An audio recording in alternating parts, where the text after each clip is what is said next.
Hey, Thatch here, and welcome to the PUCLpodcast. We've got an awesome episode for you guys today. We're talking about a number of things, mostly things that we think the community doesn't appreciate or things that don't get the praise they deserve, as well as some of the things that maybe get a little bit too much praise. Of course, we touch on a lot of the things. We have new co-hosts on. There's a lot of thoughts about Pokemon Bank shutting down, so we've got that as well. So yeah, if you can go ahead, though, and like, subscribe, comment, do whatever on whatever platform you're on, we really appreciate it. And I can't wait to see what you guys think of the show.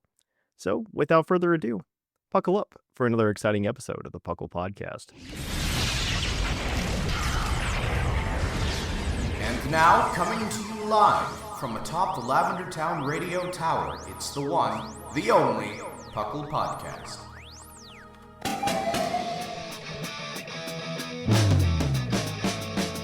It's Puckle! Puckle! It's Puckle! Puckle! Pokemon Underground Champions League, oh yeah! Puckle! Puckle.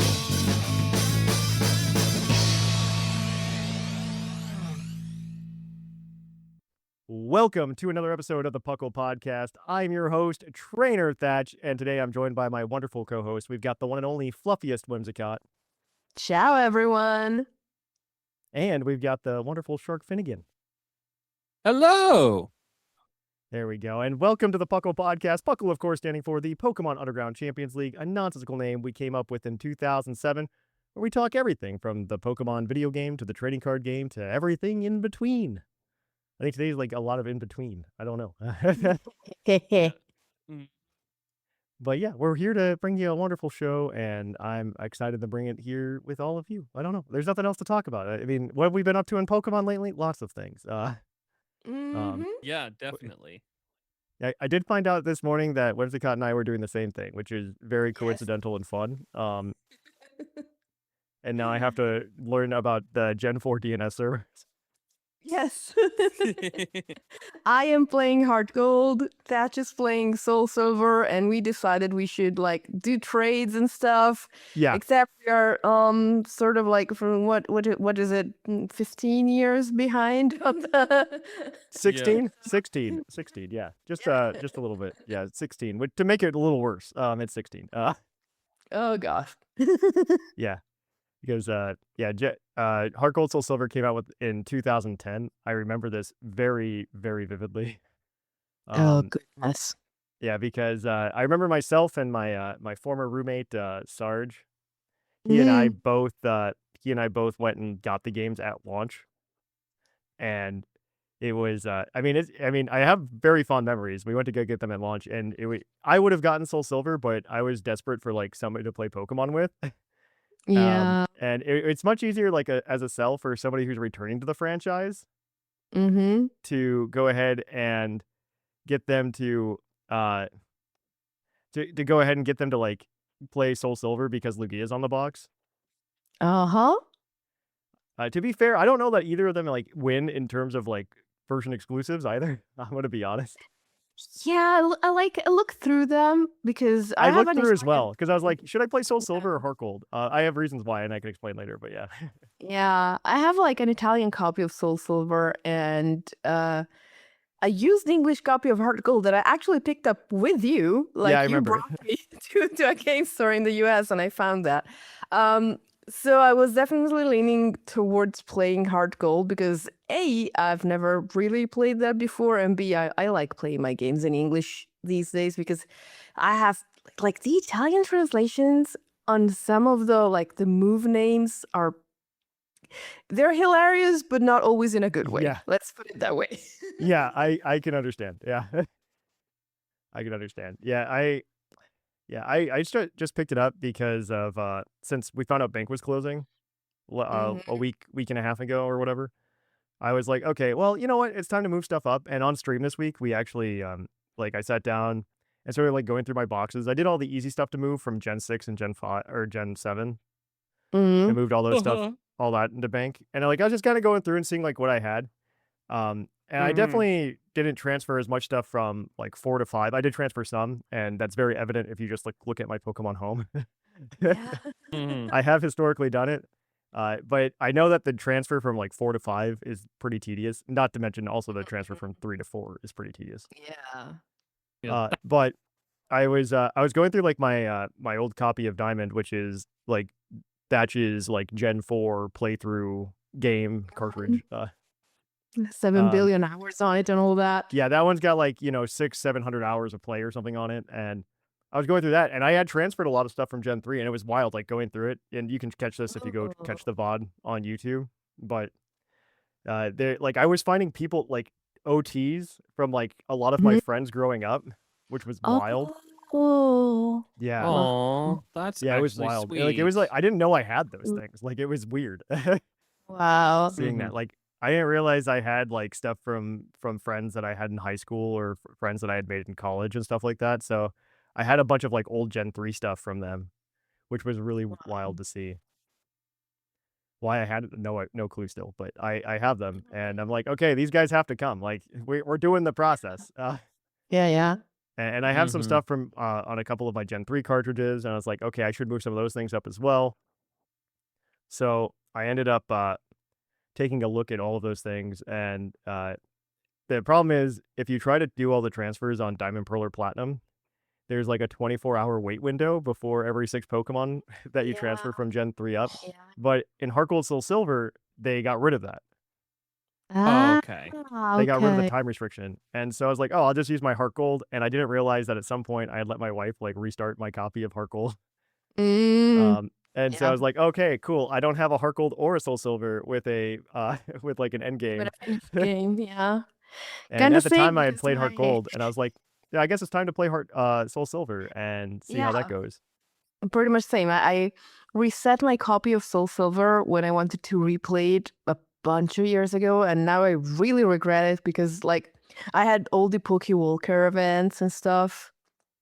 Yeah. But, yeah, such is life. Yeah, such is life. Yeah, so that's kind of what I've been up to, and I assume Whimsicott to some extent as well.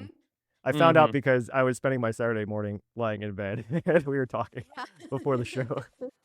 Yeah. So yeah, but Shark, you actually prepared a PowerPoint, which is really wild. Yeah, because it's been honestly, it's just been it has been a minute since I've been on the pod. You are I think correct. The last time was I think just before I think I mentioned that I was going to go to a GoFest event. You did. And I like that it's dated and everything to make me feel bad that you haven't been on the show, Yeah. but that's more your fault than mine. But it honestly, it's been my fault because because it's just been that. Yeah, just it's been life. so I busy completely understand. Yeah. Yeah, but yeah, I was able to go because GoFest weekend was like July. I think it was 11 and 12. And so Yeah, that that sounds right. Sunday, they had a community run event over here in the DFW area over at the Colony, where basically just the outdoor mall. Yeah. And so I got to go and hang out with Tank for a good chunk of the day. Nice. And so it's honestly because this is like the first real big community event like this in this area for GoFest. Yeah. So it's like got to at least go to it and just see how it is just to kind of gauge. And it was a lot of fun just going out there. I saw pictures from Tank. Actually. Tank sent me a lot of photos. Yeah. I mean, it was like legitimately like 3,000 to 4,000 people. I believe it. Like wow. were there, and this is just like an entry queue. They had like a nice lawn area over here, and back there there was like a stage where they had done announcements. They basically had like a little scavenger bingo you could do. You could do like a gold battle league. A lot of it is just to get some raffles. You could do. They had like 2 raffle drawings throughout the day, but just generally you have this just good outdoor mall that had like big areas that you could just run around and tons of raids and stuff, and it was a lot of fun. And honestly, got a couple places you can sneak in and cool off. And these were just the shinies that I ended up catching that day. Cool. Oh, during that event. That's a lot of shinies for the audio listeners. It's a lot. It's a good number. Yeah. The funnest for one 95% was getting of you who the can't see this. Yeah. This is the reason you should come to the VOD. Yeah, YouTube you can come to the vids. video Yeah. version that releases like Yeah. 8 hours later after the actual episode. It's fine. Yep. But Or join our whatchamacallit? Patreon and get early access to everything. One of the two. Mhm. Your choice. Yeah. But one of the best shiny, or at least the funnest shiny, was the shiny Deoxys I caught Yeah. speed form. And over there at the place was was basically Andretti, like an Andretti like gaming arcade that's like a Dave and Buster's / Oh, go-karting. cool. So that's why I was like, one of the things was like take a picture of Pokemon in the environment. So I just took a picture of Deoxys in the go-kart for our Puckle badge bonanza. Nice. Yeah. And then here's the big group photo with everyone. And That's cool. back here, That's cool. you can zoom and enhance. There I am. You see the spiel. It's can the see the spiel. Yeah, the super I zoom really enjoy that and you've made that Spiel plush we got at that regional a lot of your personality. I mean, it works. It's a great No, Puckle it's memory. great. And I now think it's great. It's no. Yep. And which then ties to the fact that tonight it's my birthday weekend. Mm-hmm. And my parent, I conveniently the Major League Baseball's been doing this like That's right. thing with Pokemon Go, Yeah. and conveniently the big Go night is happening tonight. So what? ask That's that for awesome. birthday. So so I will get this fancy hat that I'm wearing right now. I'll actually get the real version. Nice. That's sweet, actually. And That's so cool. I'll get that, and we'll be there early enough that we'll catch the tail end of the Mega Starmie raid day, so we'll have at least a good hour in person to hit that up, plus try to get all the background Pikachu and all the other stuff that comes with being in person. So I'm like, yeah, this seems like a good birthday present for me. So here we go. That's pretty neat. I'm a big fan. Yep. So doing some Go stuff was the bulk of it. And then as well, I'm starting a challenge for myself because I already do a bunch of stuff daily. If for people on the Discord, I have a Pokemon calendar that I post every day. Yep. And I thought my birthday's around. Let me try something fun and try to just catch a shiny Pokemon a day is the goal. I have some harder hunts I'm going to try to do. Like specifically, I want to, with Bang closing, I'm going to try to get set up to do like I think Poipole, Titanol, and those are Spinda. Spinda? Well, Spinda, okay, to be fair, I don't think you should focus on Spinda, and that's for a number of reasons, but well, Spinda right now, you can't get it into I know. home from BDSP. I think this will be remedied. It's one of those Bank closes. I think this will be remedied. Yeah. Hopefully, it's one I'm pinning. It's one that I'm pinning right now, at least as a potential. Like, and it wouldn't be the hardest of hunts. You just do. I think I have to check and verify where. My belief is theoretically next weekend you will feel much better about getting Spinda. Like that is Thatch's crystal ball reading. Oh yeah, that's right. Yeah, that's a fair point. That's Thatch's crystal ball. Yeah, that's. Then again, it's harder. It's harder in the older games in theory. Oh, theoretically, yeah, absolutely. But it would definitely be easier to do it on like Omega Ruby, Polka Radar. It'd be easier doing it there. But, absolutely, I agree with that entirely. But it's really targeting those two, the Titanol and Poipoles, because they're the only way to get those. So right now, at least, they're not in Go. I can't cheese those. So I agree. No. I think it's very very doable. So yep. So I did a bunch of shiny hunting yesterday just to try to get myself a cushion so I could do those harder soft resets. And also life is going to get in the way. So it's like an average one per day. Try to work myself ahead. And with the shiny Execute I caught before the podcast started, I am at 8. So I have a cushion. I'm trying to give myself a cushion so I can play the older games. So get there. So we're working through trying to get my shiny deck set up in bank. Absolutely. All right. Well, not to go on about too much else, but I think it's time to go to the news. So let's kick it on over to the news.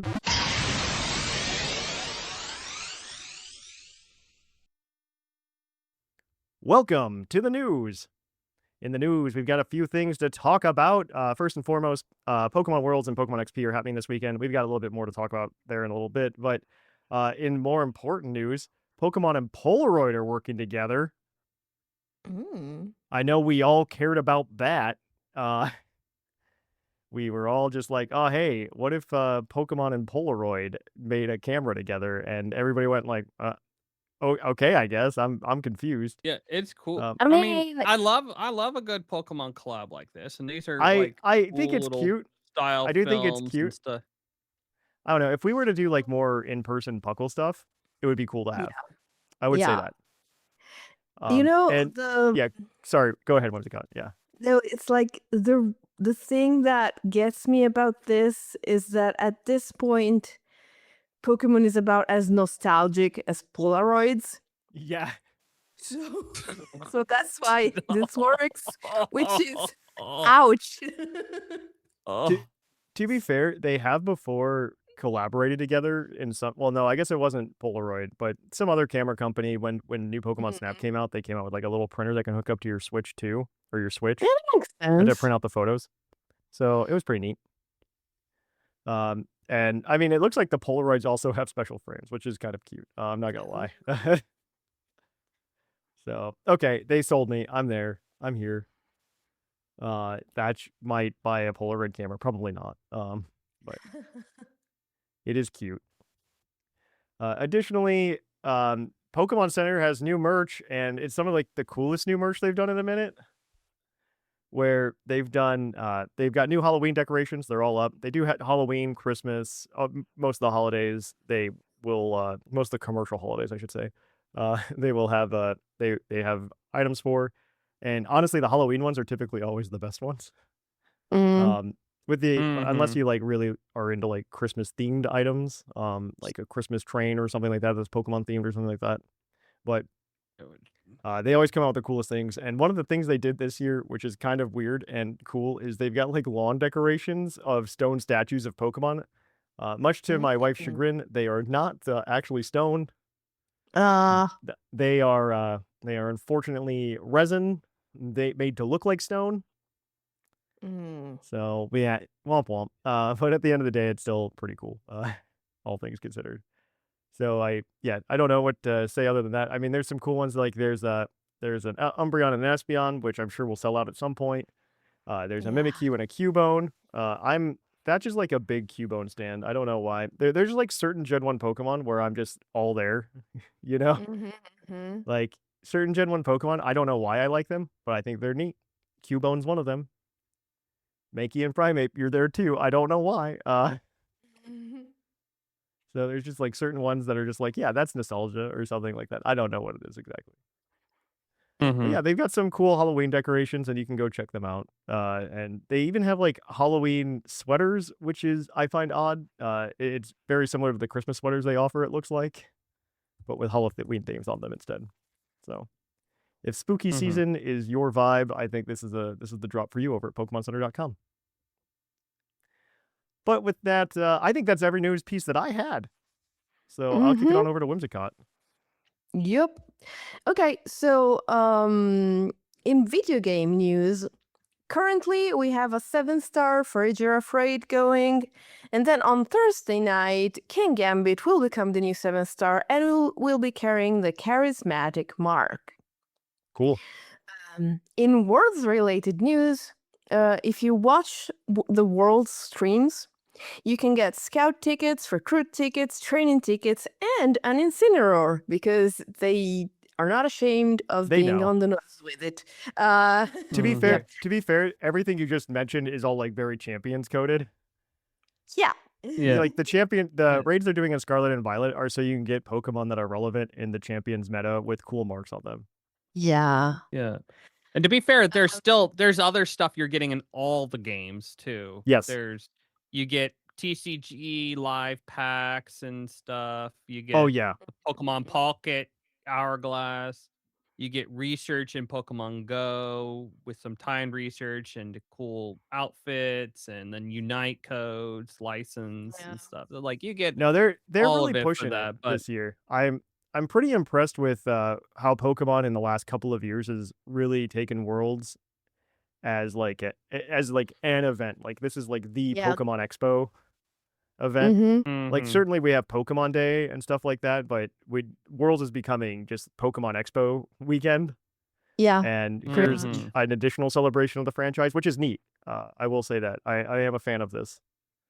Yeah. So I mean, it's very obvious with like stuff like Pokemon XP as well, where they're just like, yeah, this is actually Pokemon Con. Mm-hmm. Go check it out, have a good time, play some Pokemon, see some Pokemon stuff. But Mhm. yeah, it's very cool, very very cool. I'm excited they're doing these things. So I think Um, it's on to no. Is there one more thing for you, Whimsicott, or no? I forget. oh yeah, yeah, Yes. yeah. So to finish out the Champions news, there will also be a password that gets your world's hat and shirt, Yeah, and that you can get even if you're not like watching the stream. And then also to celebrate Pokemon XP and Pokemon Worlds, there is currently a special Cloud Island in Pokopia. yep, Yeah. And from what I could see from like the preview image of it, it really looks like they're trying to make it like, oh hey, if you can't go to Worlds and XP in person, here's what it looks like. Because you could just yeah, Mm, see in the background, it's like a little. You see what's like the casting stage and where the tournaments are happening. So I'm like, yeah. It's oh, very that's nice. cute. kind of cute. I definitely will share those images online or on the Discord when it's live.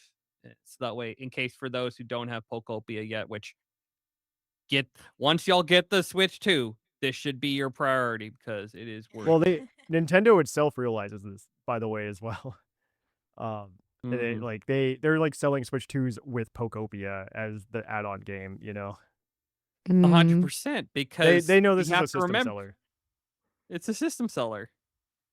It's It is very 100% fun. I with haven't like touched it, to be fair, since like April, and I should probably go back and now that Bubbly Basin's out. mhm, But it is which a very fun game. I don't know if we've talked about DLC review. I Not guess really. Linian was I on. haven't He played probably it. talked about it. I would say it is great. If you aren't gonna play it 124/7, you could theoretically wait just a smidge on the DLC, just because Mm, it is just another place. It depends on how much time you're gonna sink into it. But I think the DLC will be worth it once all the pieces are out for sure. But it but is it is great. great. There's a lot of good quality of life stuff immediately for free, and then as well with the DLC. So it is still A1 Pokemon game, best spin-off period. Yeah. mm, All right, But yeah, Shark, we're gonna take you now. You're gonna get to talk more yep. about And Pokemon Go. speaking about more, yep. And speaking more about world stuff, we have the big Pokemon Go World uh XP and 2026 World Championship Go event happening where you'll get first of all cute Pikachus that have the crown with the cape as well as like the spacesuit Cosmog Pikachu. Then all of the distributions, and then they'll have featured events that are kind of tied to Pokemon that are fairly good on the championship days. Things like Cool. Lickitung, Totodile, mm, Beldum, Spheal. You get Spheals. Uh, So just some good fun Pokemon, and then as well highlighting you can get cool stuff on the stream if you watch in the background. In TCG, the new set Team Rocket's Ambition drops, which will feature the legendary birds and Raticate EX. Uh, Cool. there's also and this is for Pocket. They also have a Tinkaton as well, which looks cool, and the mhm. boss card looks fairly strong as well in the right deck. So, Sweet. hmm and then the next Pocket set is likely to be announced this Friday at the XP panel. Probably, yeah. So, Uh, so expect that news dropping there on They have a that, lot of they have potentially like a with other lot of stuff. But interesting panels. Linny and I went through it last week, and there's some interesting things. There's definitely things that I don't know that I would go to personally, But there are certainly some interesting ones. I think they're planning on streaming a lot of these things as well. So if you're not at Pokemon XP, you probably can watch a couple of these things happen.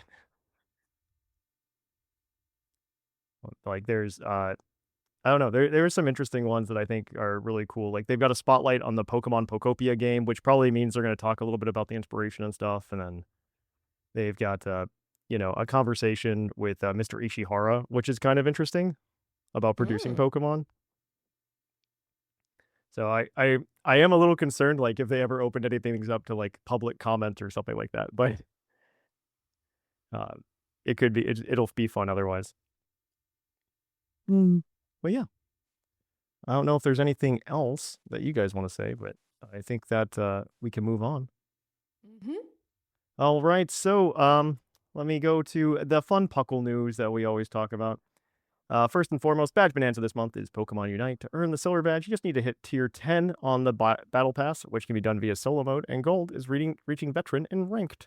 And I'm sure if you go on and play Unite, Eevee will help drag you all the way to Veteran, so you're good to go. And then, as always, our weekly VGC tournament is happening on Saturday at 6:30 p.m. Eastern every week. You can go check those out. It's a lot of fun. And then finally, in a Wo-Chien's News Corner, news brought to you at a snail's pace. 10 years ago this week.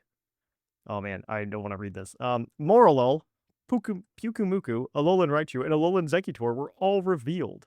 Then Turtonator was revealed at Gamescom, followed by Crabrawler, Sandygast, Palossand, and Stuffle at the opening ceremonies at Worlds. Alongside a first look at Solgaleo and Lunala GX, obscuring that they were evolutions. The Crabrawler reveal still is like I do remember the Crabrawler so reveal, and we all got crazy. excited, and then it turns out that Crabrawler just evolves into Crabominable, which for some people is worse. For me, I still just love my little crabs. I love every crab Pokemon, I've realized. I don't know why. I just like every one of them. Yeah, the issue wasn't Crabrawler design. It's the issue was that Crabrawler was destroying the Gen 6 metagame. And it's Yes. not that at all. You were correct. When you just see it destroying Landorus and Salamence and all these things, and you're just like, I think if you actually do the calcs too, it not like some of those things that happened in that trailer just couldn't happen. Oh, we've definitely discussed this on the Discord before. It's like it is hilarious because we just had, I don't know what it was. We just had that nostalgia, just like looking at it. Maybe it was my calendar that it was my calendar when Crabrawler showed up. That's why we had that conversation. We're just like, oh my gosh, this guy is still for real. Why? Poor Crabrawler. At least it evolves with an Ice Stone now, so it made it easier. I do appreciate the removal of location-based evolutions in retrospect. Yeah, like they were fun, but they were also like I think there was just a point where we had too many of them that made it weird. And I didn't like that I had to discover where the new location was every gen. You know what I mean? Yeah, exactly. Exactly, yeah. So yeah, I am thankful that we made things easier, Game Freak. You did great. You did great. Like Probopaz, just Thunderstone now. That's great. What a good decision. Like, I love the concept, so I sort of wish they had left you, like, both options. Like, if you don't want to use a stone, but... They haven't, if that makes sense. So, a good example of this is, like, if you just, like, look at Legends Arceus, you can still evolve location-based with Eevee, and Probopass, and there's another one, Magnezone. Magneton to Magnezone. You can still do those at Mount Cornet. Yeah. Or you just use the stone at least. Or you can use the stones. It gives you the like options of both. Yeah, you can do both. I like that. It feels very Pokemon Go in nature that way.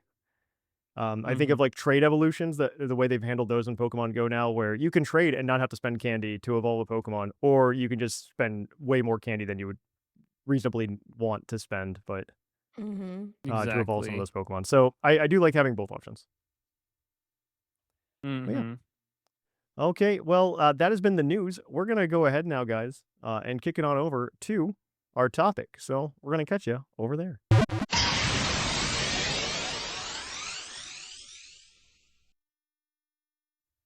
Welcome to our topic. Our topic today is going to be overhyped and underhyped things that Pokemon has done for us in the past. Or currently, I guess. I don't know. Like, as I some of the things I'm thinking about, I could be like, today, I think people are upset about XYZ, but we would have asked for XYZ 5 years ago, and Mm. we didn't get it. Like, I think one of the things that I find that one I really appreciate that I don't know, I see there's a lot of complaints, and I understand some of the complaints. And one of mine would probably be just like the re-release of Pokemon Fire Red and Leaf Green recently. Mm. I know there was a lot of people who were just like, why would I pay $20 for the game I already own? And one, the answer is you don't have to. Mm-hmm. Like, nobody's forcing you to do that. That's okay.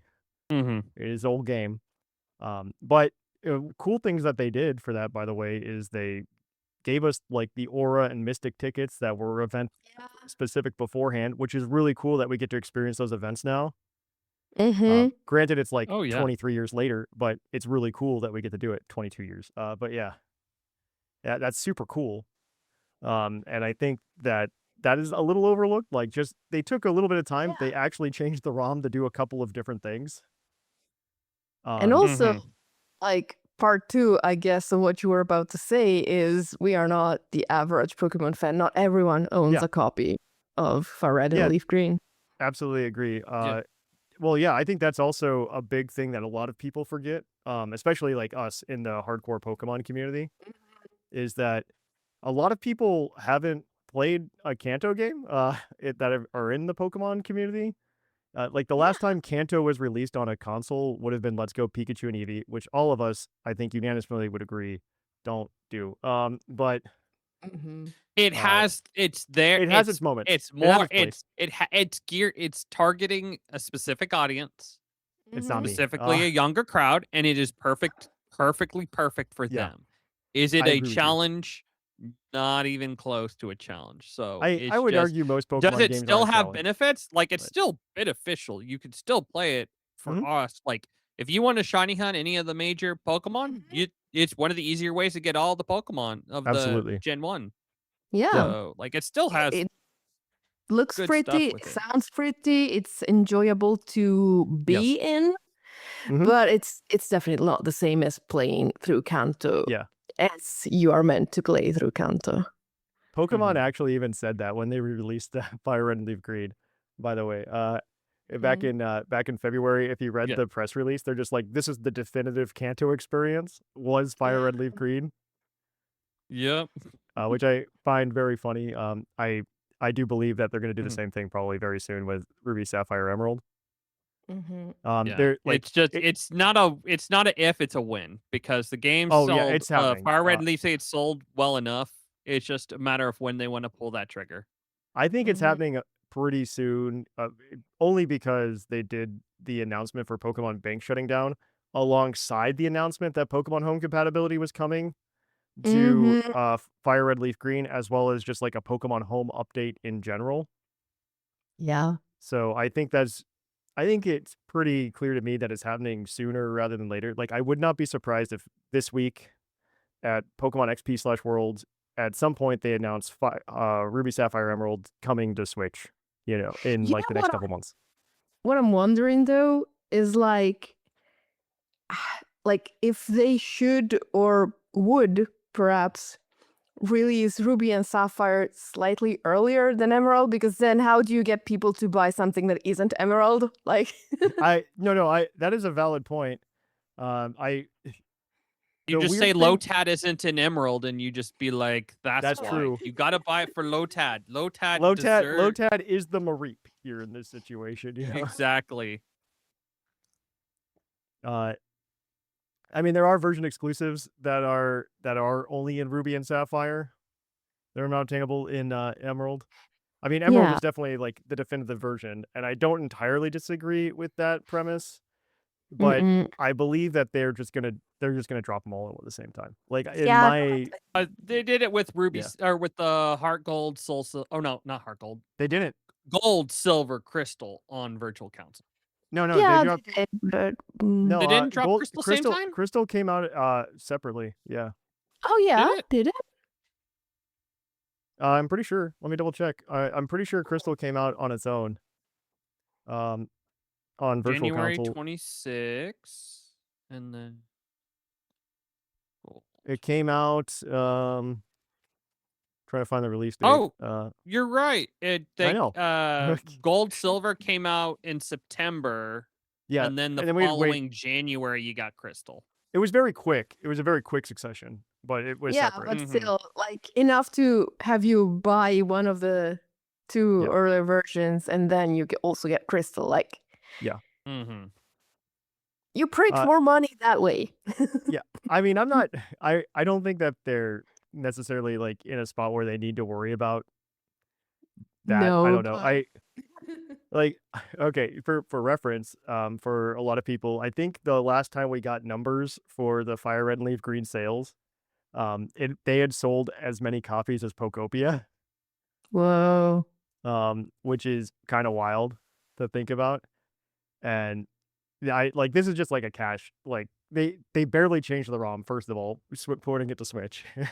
Like this is just a no-brainer, like in my opinion at this point. Like we as a community have unfortunately demonstrated to them like that this is important, but I do think that it's underappreciated how much it has done. I have most of my things are the things that people underappreciate, but but here's the report. It's Fire Red as of like 3 months ago, back in like early May, it was Fire Red Leaf Green sold over 4 million copies. Yeah. Which that came out on Pokemon Day, and Pocopia, which is on a single system, sold for like 4 million as well. Yeah. In that 5-week stretch. So yeah. I mean, still, like both of them sold very well in that time frame. Yes. But, no. Okay. They literally got like $20 for 4 million times 4 million, whatever that is, right? $80 million dollars. Just because they released software that they already had ready and they made 2 quick changes to it or something like that. Well, more than 2 because they also changed. I knew that they had changed the ROM before like the official announcement came out because I had been playing the ROM or like the port of Fire Red and Leaf Green, and I remember I went to it's the route right outside of Vermilion City. I don't know the number because why would anybody know all the numbers of the routes? And there's a bunch of gamblers there, or they were gamblers. Yeah. And they changed. And I remember because it came up on the screen and it said gamer, whatever, would like to battle. And I was like, yeah, that is a change. They did touch the ROM. The ROM is different. Is it Route 11? Maybe. I don't know. I like that we're trying to figure out what route it is. It is 11. You're right. You're so right. It's 11. Oh, wow. How did I know that? Yeah, I legit was thinking 18, but I'm like, I don't think that's right. It's like, but no, it's 11. You're so 18. Tells us how we. Yeah. But yeah, they used to call them gamblers, and even in like the original Gen 3, they were gamblers, and then they changed them to gamers in Fire Red Leaf Green. I was like, yep, this is different. This is not what it used to be. So yeah, I thought that was very silly. I was like, there goes the ROM, and somebody's gonna be like, Thatch actually was always that way, and you just didn't pay attention. And that's very possible too. So yeah. Oh, all right. Okay. Well, do you guys have anything that you think is overhyped or underhyped? Yeah. So tell me. I remember that you spent years and years and years wishing for actual like playable events for mythical Pokemon instead of just having them dropped into your box. And now like the event for the mythical Pokemon is like an entire DLC. Yeah. Which, okay, setting aside the fact that you are essentially paying for a mythical Pokemon, if that's the way you want to see it, which I don't. I see it as paying for extra gameplay. But it's one of the coolest things ever. Like, we get so much story, so much stuff to do, and I don't think anyone has ever really loved a legendary or mythical Pokemon the way that we love, for example, Ogerpon, because we get to know her, we get to experience her story. Like, my friend and I unironically call Ogerpon our daughter. Like, we love her so much, and you wouldn't get that with like Victini, because Victini, even if it was one of the ones that had like a mini event to go get it, it it, it wasn't like a personable mini event. You just went and got it. So yeah, Victini is a weird one in general to begin with, but I don't know. Like they were at some point just like making mythicals to make mythicals, I feel like, and there wasn't a lot of thought. And the DLCs, I mean, they're technically not mythical Pokemon. Like Ogerpon's not technically a mythical; it's a legendary. Same with like Urshifu and but say Petrant. Petrant is a mythical. Petrant is a mythical, and that one's slightly different because that's technically a free event. I don't know how to explain it. It's very weird. You still need the DLC. But I mean, Petrant was done very well. I think Petrant is a very like that is coded in the same way that like the Shaman event or the Darkrai event would have been coded, where it's just like, oh hey, go do these things. What were you saying, Shark? Oh, well, I think like Petrant is pretty good. I think it's a very good example. Yeah. Do you all? Oh, there we go. Oh, I don't know there we why go. my Hey, mic was Shark. picking up there. What were you Hi. gonna say? I was gonna say that like you have the Legends ZA DLC as well, which was basically a real Darkrai story, and so that's where you got.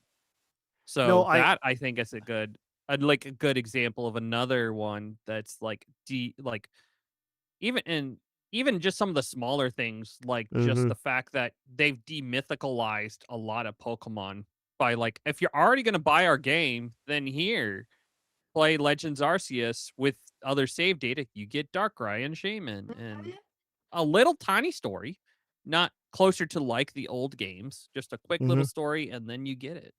I was like, I like that. I agree. Yeah. I think on the like flip side of that, you had something like Volcanion in Legends EA's DLC. Where they're just I cannot believe how badly they like flop Volcanion in that, where they're like, yeah, we found a Pokeball, and then you just like go into a blank void to go catch it. And it's just like, how much more could we just be like, yeah, we don't know what to do with this mythical Pokemon. We invented it literally for you just to give this a download. But I do appreciate them a little better, but yeah, pretty much. I mean, they understand mythical Pokemon are stupid. Like in the old ways that they were, like it just makes no sense in modern Pokemon to have mythical Pokemon that you have to like drive physically to a location to go get. They understand this. Drive to for a very short time. That they've gotten better. Yeah, the thing like I get bummed about is like, I think of like BDSP where you can't get the events now, even though they remade the events in BDSP.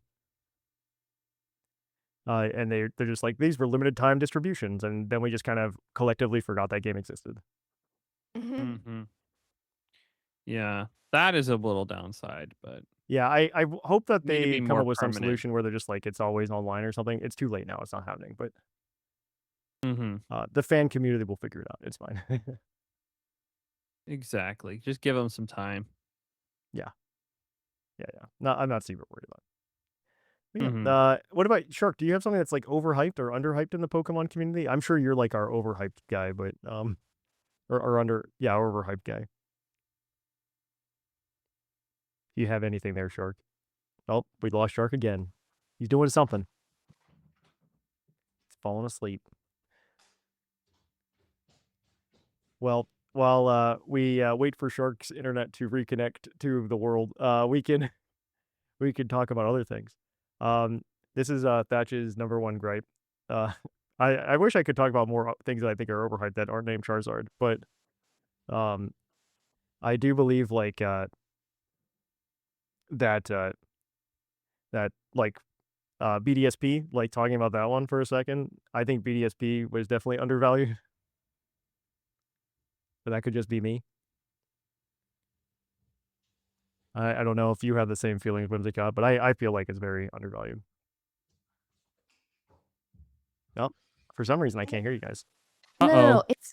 I'm here. Oh, I perfect. have mixed feelings Yeah. about BDSP because Yeah. I think it was like it both got more flack than it deserved, Yeah. but it also deserved some of it. Yeah.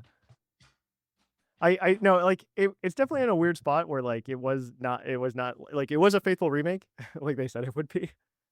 But they definitely could have made a couple of like quality of life changes. I think it's a beautiful game, and I think it would have been a perfect solution to do every DS game that way. And the community just collectively was like, I hate these chibis. I don't want this ever again. Problem was it came out broken. It came out broken. Really, if it didn't come out so broken to start, then you would have it might have been better received. But it literally, you could glitch through the game like no game, I think, since Gen 4 games proper had an extreme of glitches. It was bad. I mean, a lot of the reason that happened was because it was just built on top of like the Gen 4 code. Yeah. But I mean, I didn't really have a problem with the glitches myself. But I am one of those people who are like, I wish it wasn't so chibified. And I think the reason is like, okay, you're making a faithful remake and some parts of it look amazing. That's fair. You do spend most of your time playing in the overworld, and something that isn't faithful to the original is the feeling of playing in that overworld. Because back then, having the little tiny sprites was all you could have. You were used to it. It didn't feel like, oh, this tiny sprite is tiny. It just felt like a sprite. I think it is a jarring transition when we've come from like Sun and Moon and Sword and Shield, and you were used to your character being the same character in and out of battle. Yeah, but even without that, it's like, I don't know, it's like it when you were playing Diamond and Pearl, it didn't feel like a game made for babies. While you are playing BDSP, it sometimes feels like a game made for babies. I understand. So it doesn't have the same feel, is what I'm trying to say. I understand. I mean, you can think of certain tonal shifts based on the chibi design, like when Cyrus is talking about ending the world. And when he's still in chibi form. So I can understand some of those complaints. I just don't know that I would have been like, this is a game ender for me. If they were to take like Heart Gold Soul Silver and chibify it, I think I would still be perfectly fine. Yeah. Yeah, but yeah, Shark, what do you got? You got anything now that you're back to life? Okay, there. Now that my mic is hopefully working better, I don't know why. I pick up. Anyway, digress. One thing I think that was overhyped, at least by the Pokemon Company, was I think a lot of their peripherals for some of their games in recent times, specifically talking about the Pokemon Go Plus and like Pokemon Sleep and the little ball Pokemon you use in Let's Go. Like those things I think got way overhyped, too expensive for what they were, and now they're just kind of relics. Dude, isn't that wild though? Like, okay, I am kind of bummed because I was gonna go buy a Pokemon Go Plus Plus within the past year because I was like, oh, it'd be kind of nice to have just to be able to like hit the button and do some other things with. And then I found out one, they stopped manufacturing them. Part of this is for reasons I don't really want to get into on this podcast. I'll yell at you about it on the Discord or something. But yeah, they got rid of like all the Pokemon Go peripherals, which is actually why we talked about this a little bit last week, and I don't know if anybody caught it, but there's a mobile Pokemon Go like Plus that's on your phone now. So you can like tap the buttons on your phone as a Pokemon Go Plus. And yeah, which is weird to think about. I don't know. Yeah, it's the Explorer gadget where basically it's just a Go Plus. You can't use it the same time as your Go Plus, but it does Yeah. let you catch Pokemon and spin normal stops, not gyms. Yes. Another thing that is something that is just like a Mm. little nitpick, but it's basically capped at whatever your level is per day. Mm-hmm. That's how many Pokemon and spins it'll get for you, which I Yeah. see some benefit, but it's just not the same. I Totally. definitely use my Go Plus a ton, and I Mm-hmm. mean it's a good device. It was just too expensive at some points. That it took a while for me to get to want to go spend that money for it, and Yeah. I would say it is worth it, but it's just like when it was $50 at the time, and it's like, Mm-hmm. eh. And like Pokemon Sleep, like using it, like, okay, cool, it tracks your thing, but I don't feel like I gained a ton out of it when I was playing with Sleep. So Yeah. Mm. it was like, not necessarily worth that investment. It's like Mm-hmm. the Alarmo clock. It's just like not, The it's like, Alarmo clock. I forgot that existed. Yeah. Mm. it's like, No, they definitely it's like pushed the cool to have a peripherals a lot. clock, but I don't think a $99 clock, you know? I think like Mm. the Pokeball Plus that we had, or is that what they call it? Was it called the Pokeball Plus really? I think it I was. think so. Yeah, The it was one called the for Pokeball Let's Plus Go. for Let's Go. Yeah. Yeah. I think the Pokeball Plus was such a cute controller and such a good Yeah. idea Yeah. for Pokemon Let's Go Pikachu and Eevee. I also Mm-hmm. and the community gets mad whenever anything costs money, but then they forget they paid money for the game. I don't. It's fine. But they're like, hey, you buy the Pokeball Plus, you get a Mew. Very cute, very good idea. I like that they tried to make it the Pokewalker, Mm-hmm. Mm-hmm. and they failed, but they tried. Mm-hmm. Where you could put a Pokemon onto your Pokeball Go Plus and like walk around with it. Yeah. I Yeah. I would like to see, I don't know, I would love to see a Pokewalker essentially app on my phone. I think that should exist, but Yeah. like if Game Freak really wants me to But do I something, think I would like we've got I Pokemon think Champions now that connects to home. Give me a Pokewalker that connects to home on my phone, you know? I'm afraid the Pokewalker that connects to home on your phone is called Pokemon Go. I So okay, I would be perfectly okay with that if Pokewalker on my phone, Pokemon Go, let me transfer Pokemon into it. yeah, I know, but I Pokemon Go probably does correctly, as you're stating, scratch the itch that I am looking for like 99% of people. almost. I do enjoy the Pokewalker. I think it's very cute. I think it's a good idea, and I wish it was utilized more than it was. Mm-mm. Also, fun fact: accidentally like best pedometer on the market when it came out for some reason. Yeah. Like most accurate Right, at pedometer that least. existed. Um, they did reuse that technology. Fun fact: for like a fitness app for the DS. Mm? They just reused the Pokewalker. They just changed like the face shield. Wow. So fun fact. So that's very, very silly. But yeah, no, I like that because actually, I don't know, like the Pokewalker, for the uninitiated. Um, I'm sure most people listening to the show remember the Pokewalker, but it was a fun little peripheral that you used with your DS and Pokemon Heart Gold Soul Silver. You could transfer Pokemon to it. You could battle Pokemon, catch a Pokemon, transfer that Pokemon you caught into your game. Blah blah blah. A lot of fun things you could do. But on top of that, I mean, one just really cool peripheral in general. Mhm. But Yeah. yeah, I wish there was Yeah. more that we could do with that. There was Yeah. a device that existed before the Pokewalker that did very similar things. It was called like it was like the Pikachu Walker or Yeah. something like that. Nobody remembers that one. I remember it because I own one. Pikachu Walker. I forget what it's called. But there's like a Wasn't it Pikachu. like Pikachu Yeah, Pal or something? yeah, Uh, Pikachu. It was essentially trying to take a part of like the Tamagotchi craze at the time. Yeah. Yeah. Um, it was just called a Pokemon Pikachu. That's what it was. It was a Pokemon Pikachu. Yeah.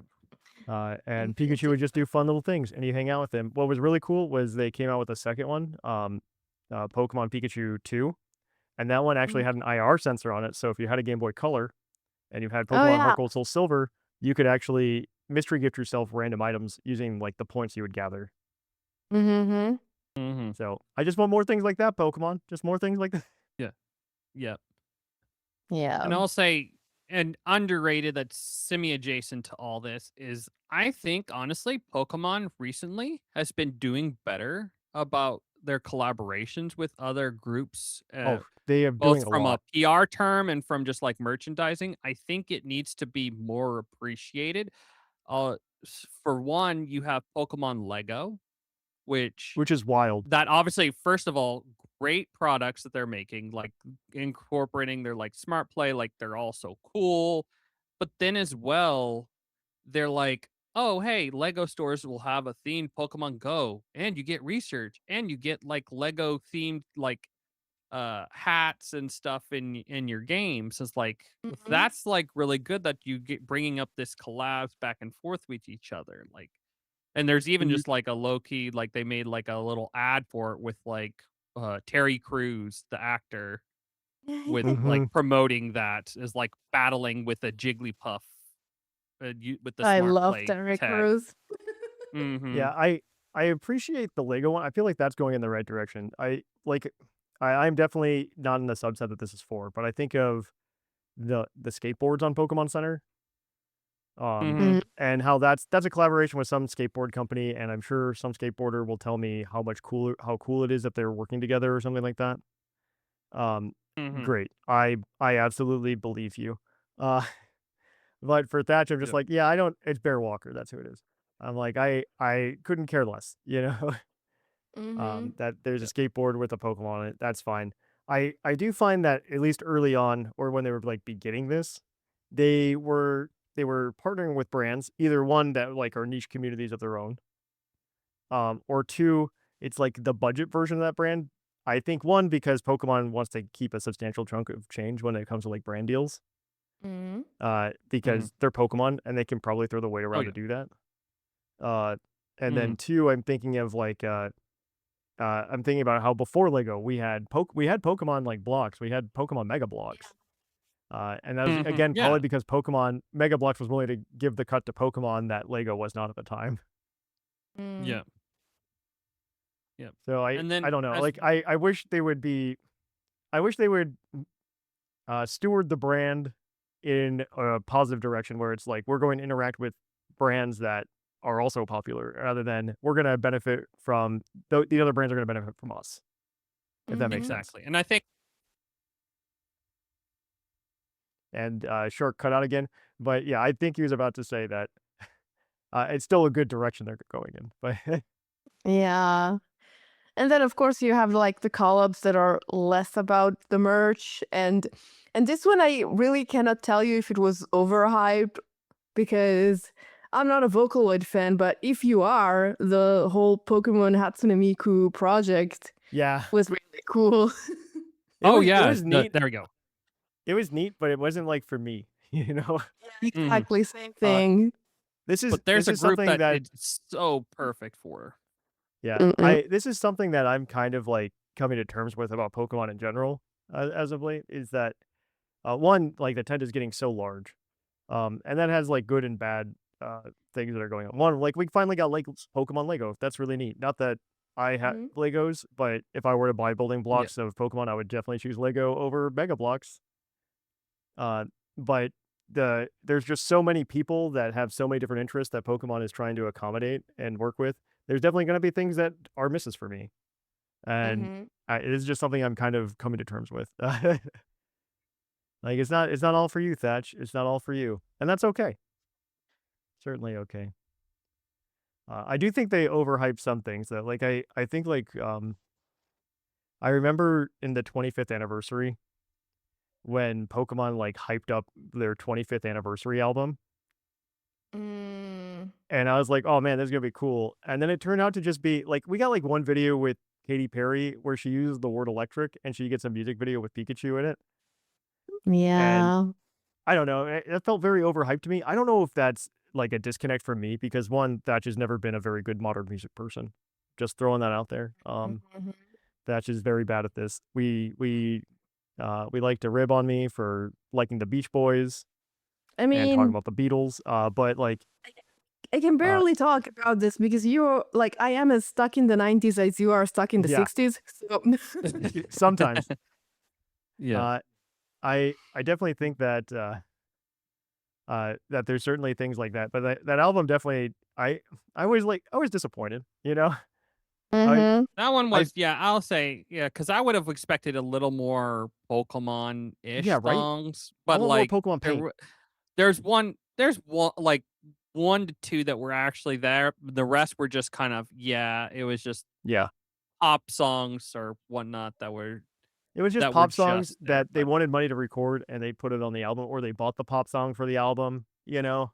exactly, yeah, it wasn't quite there, but Yeah, I will say one of now that I'm back, one of the yeah, ones yeah. that I'm actually like partnerships that is really good recently is the one with MLB for baseball, Oh, they're doing really where cool stuff with that actually, that yeah. beyond all the Pokemon Go stuff that I've brought up, that obviously I'm gonna get the hat tonight.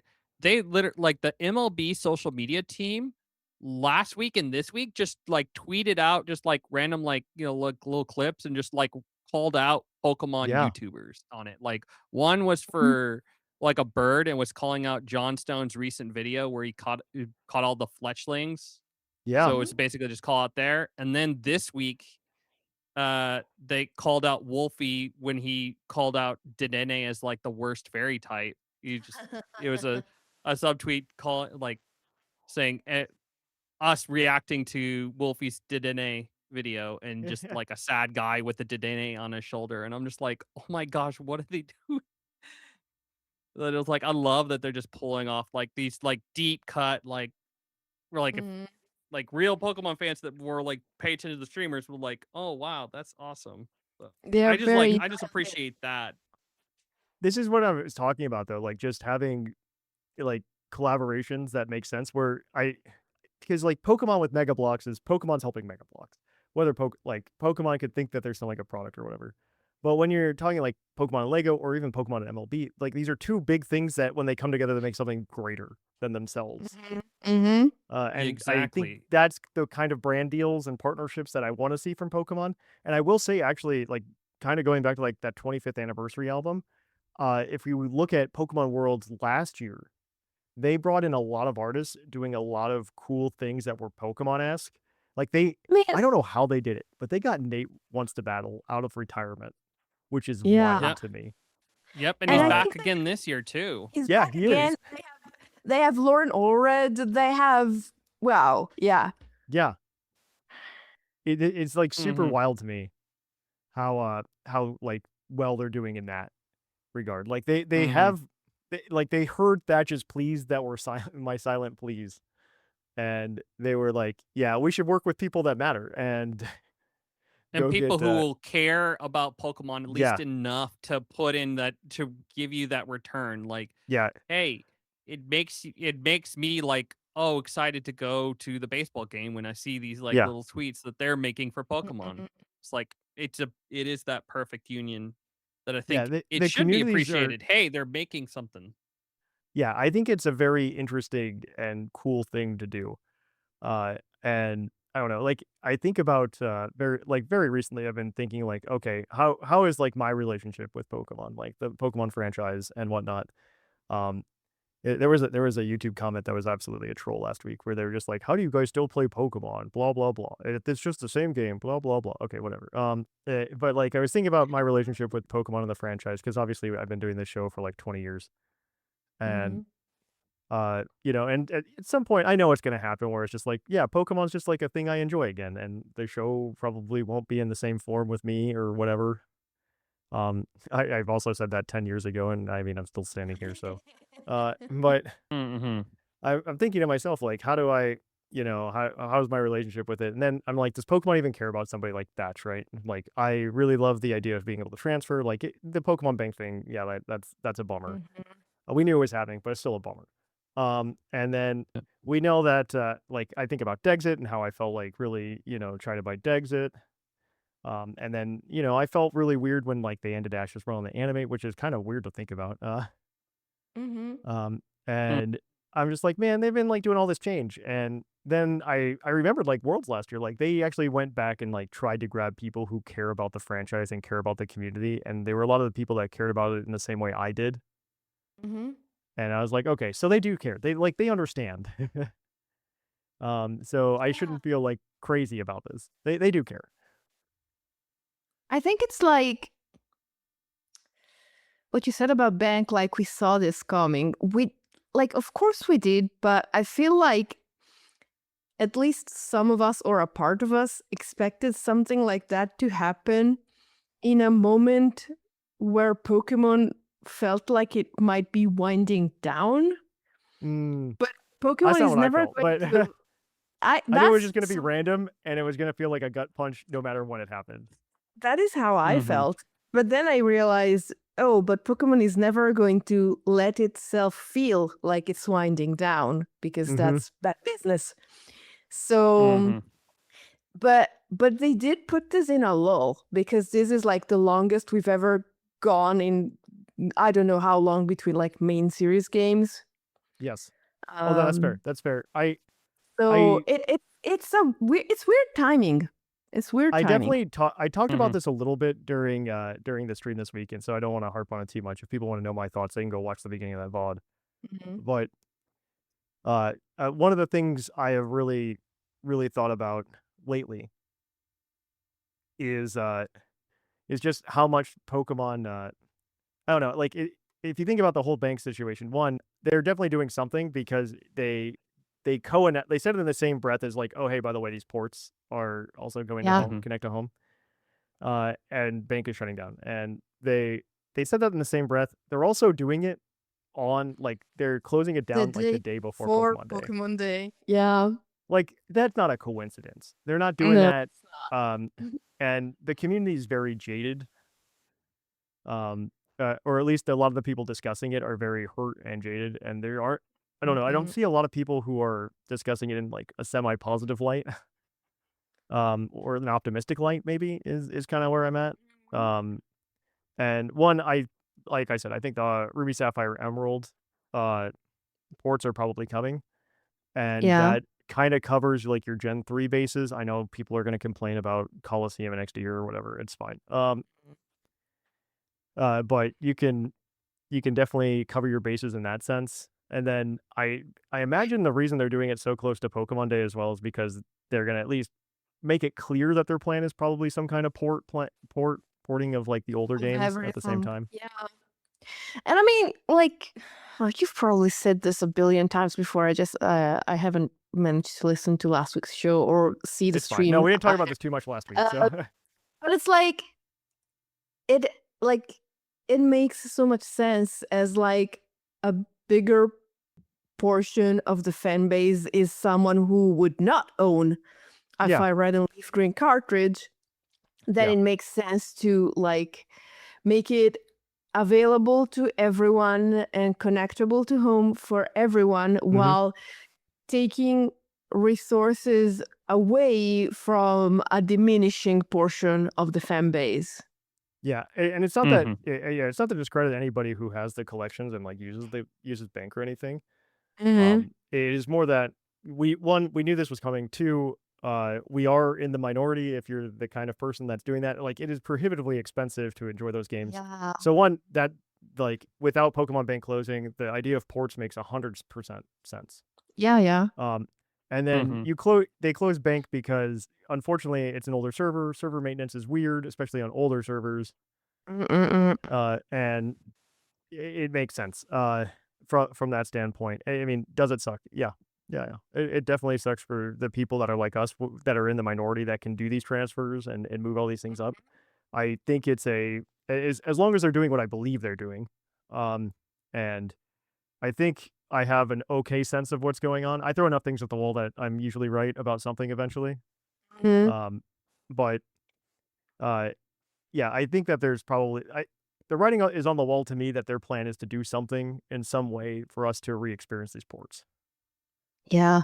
How they're going to do it, Yeah. I don't know, but they I believe they are trying to get to a place where we can re-experience these ports.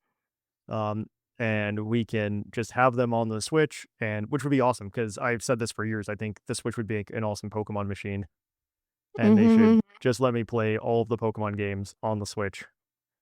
I said several times I would pay literally. I literally called the pricing, by the way, all these years, because I said I would buy a cartridge for $60 that had Pokemon Blue, Pokemon Silver, and Pokemon Sapphire all in the same like cartridge. I would buy that in a minute for $60. To be honest, to be completely honest, they could sell me the following thing, which is like a miniature version of the Switch that only plays the port games because it does not have enough power to play the actual Switch games. But it's like, I don't know, it's like What a wild thought, by the way. it attaches to your Switch, and like, yeah. But they could literally make like a Pokemon console specifically for Pokemon Port that connects like to your Switch, and then I would buy that just to have something in my pocket to play Pokemon on that is not the size of a Switch, because that's kind of big. I actually thought about that the other day. This has nothing to do with our topic at this point, but it's a fun conversation. Sorry, it's too interesting. So I've thought about this the other day. I was like, I remember like, Gen 3, Gen 4 Pokemon. It used to be a lot of fun because I could take like my DS and it's in my pocket. And just walking around, I'm on my Pokemon adventure. If anybody else has their DS, we could theoretically just like throw down right then and there. And it's in my pocket, and that is like truly a pocket monster, and I think I do think there's also like just parts of it that the Pokemon franchise, I don't know if they've lost the sauce or if it's just the way that people are playing video games that have kind of lost this idea of just being able to have that sense of community through being able to play that game together. Yeah. I think part of that's online play has kind of like changed that. Definitely.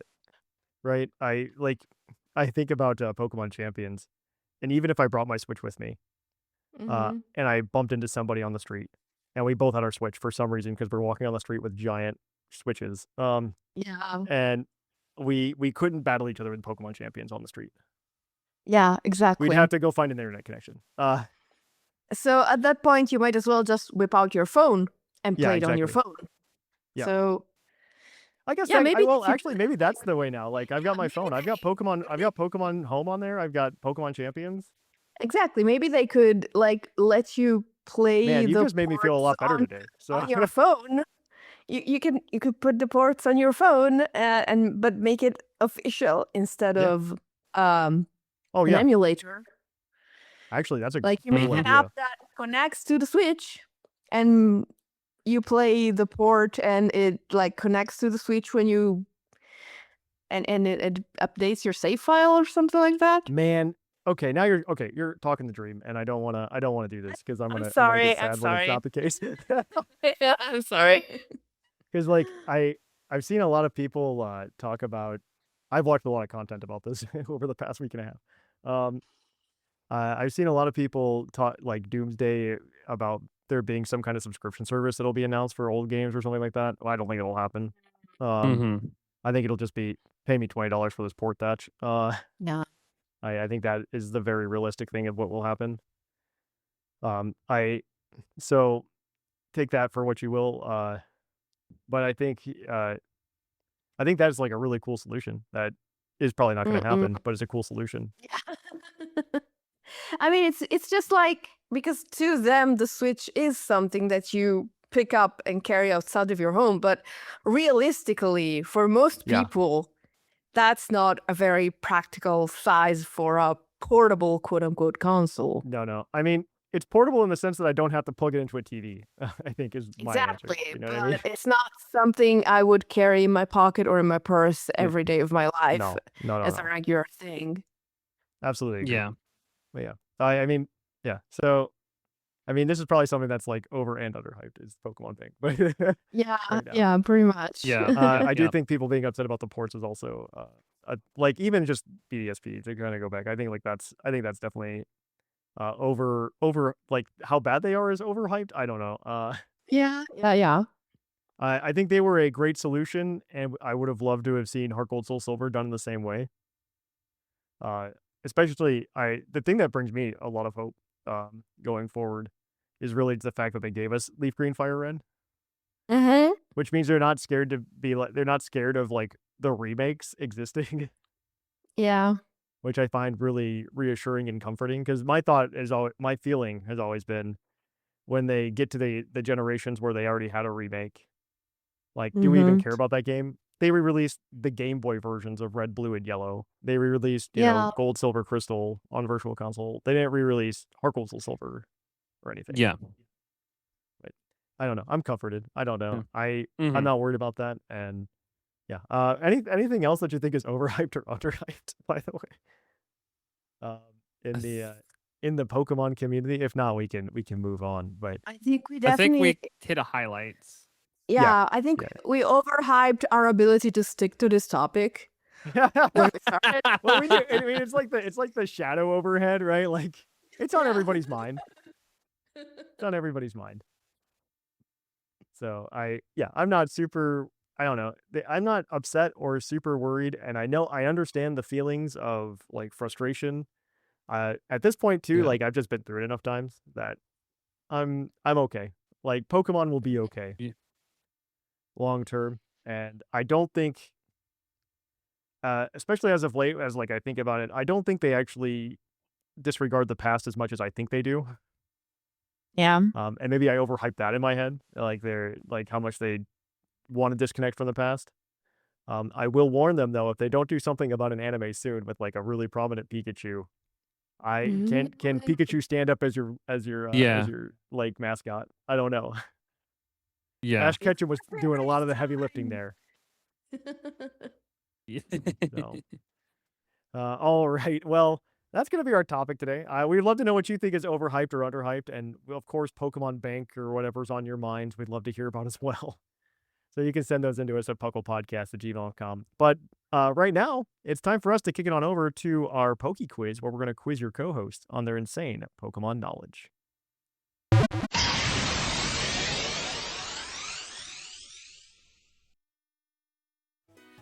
Oh, hi, and welcome to the Poke Quiz, the part of the show where we quiz our co-hosts on their insane Pokemon knowledge.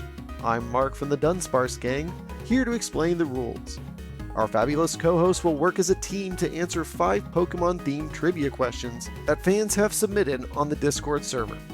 Each question is worth 1 point, with Pokedex and multiple answer questions worth more, for a total of 7 points. The host can use a free hint at any time. If they get all the answers correct and do not use the hint, they can cash it in for an 8th point. Welcome to our Poke Quiz. As always, thank you for that introduction, Mark from the Dunsparce Gang. Oops, I hit the wrong button. Welcome to Poke Quiz. It's time to Poke Quiz, says Professor Oak, and make sure you submit your questions at pucldiscord.com. All right, here we go. Our first question, as always, is our general trivia question, and we're going to get this first one from Swario on the Discord server. And Swario asks, what Pokemon gains a new type when it evolves, and then gains another new type while losing one of its original types when it mega evolves? Ooh, lovely. It happens to be fairly similar to you, Whimsicott, as a nice fluffy Pokemon. Yeah. My thoughts are Altaria. Yeah, that definitely works for Altaria. It also, though, works for Mega Charizard X, although it doesn't like lose the original Charmander type. So I think the question applies better to Altaria, definitely. Honestly, actually, hold on. Let's read the word. Because, okay, so Altaria definitely works because it's like Swablu is normal flying.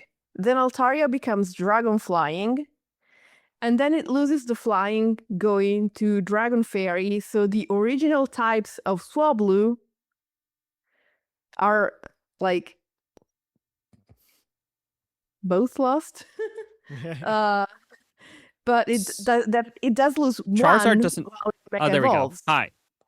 Yeah, we're here. Yeah. The thing with Charizard, or the thing with Altaria, though, it loses its types, both of its types at some point. This doesn't say lose.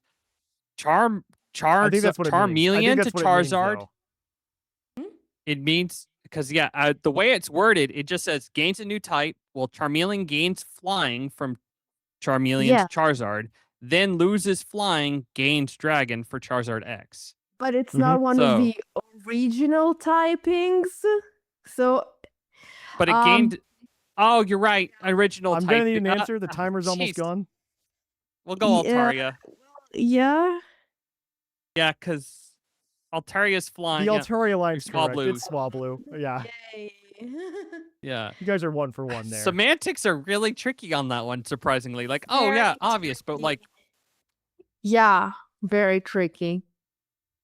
All right. Your next question is a general trivia question as well. And this one comes to you from Chairman Charge-a-Bug. Which type doesn't have a spread move? Oh gosh, we're gonna have to go through them all at once. not normal fire. Dark comes to mind. Is there a spread dark type move?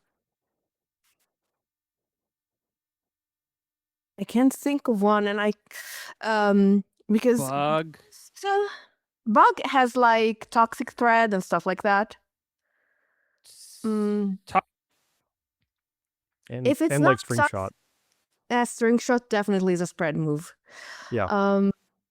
Dark and Ghost are the ones that I am wondering about. Dark Void is dark then. Is dark. If we're counting Okay. That type, so then You are counting Ghost. that. That would count. I could also Ghost. tell you, because you already figured that out, Snarl. Don't forget Snarl. That's right. Yeah, so definitely Oh yeah, Ghost, Snarl. probably. Dun, dun, dun. Okay. Because round a spread fighting move. Spread fighting move. Spread fighting move. That one, it might honestly be fighting because it really makes sense that fighting doesn't spread. Yeah, but what is the spread ghost move then?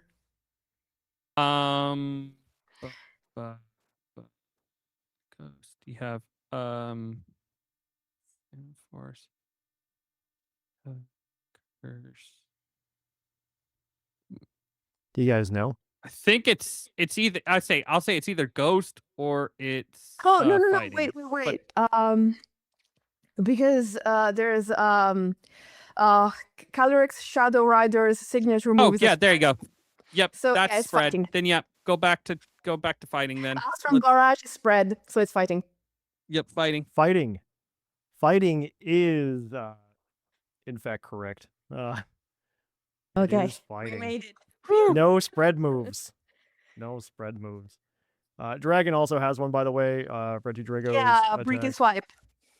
Oh yeah, Reggie Drago. Oh, and Dragon Swipe, yeah. yeah. I was thinking Dragon. Oh, Breaking Swipe. Yeah. But And yeah, technically Dragon Darts as well. yeah, that's true. Yeah. Bye. All Yeah. right, so you guys are 2 for 2. Your next question is your is your Pokedex entry question.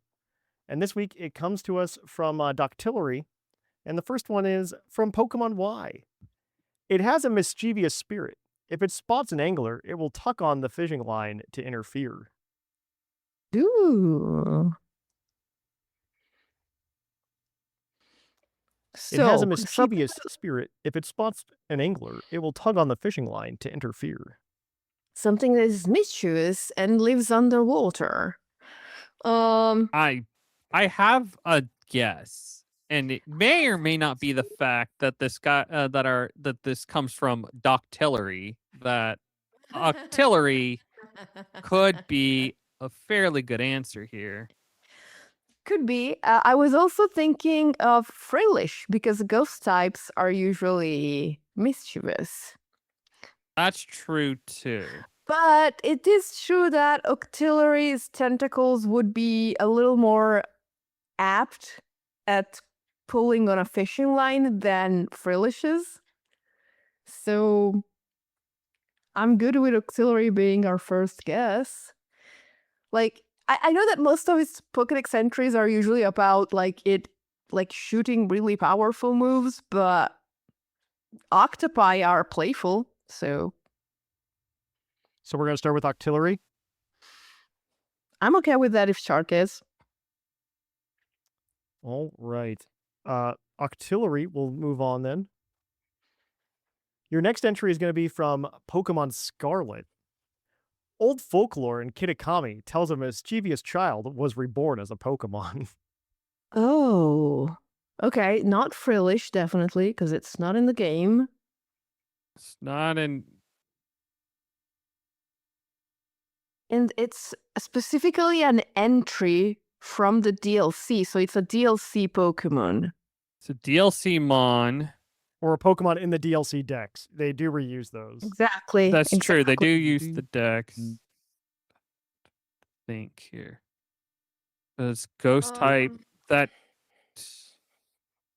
Because what is a child? So it's got to be a base stage ghost. You have the Gengar line. You have Something that lives near the water, probably. Because that's trying to think what ghosts. Those are two. Because you have Gengar. You have Trevenant line. You have. Not gonna be that.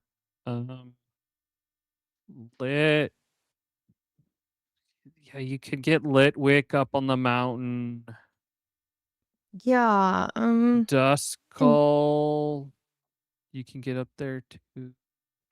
Ghost. No. you can get Can you get that? Phantom in the forest. And there Yeah. is a waterfall nearby the forest-ish. Yeah. Yeah. There is also something. I don't think it's gonna be something silly like Lotad. I'm going to need an answer here, guys. Okay, what do you want to do, Shark? Like, What are we going with? I think Shark's mic cut out, but yeah, what is yeah, I think Phantom is a good guess. What do you think? We can go with Phantom. The answer is Lombre. Oh, it was the Lotad line. Dang it. Lombre. Unfortunately, you guys didn't get that one. All Did right. think about it. Next is There we going go. to be your multiple answer question. So you guys are 2 for 1 or 2 for 3.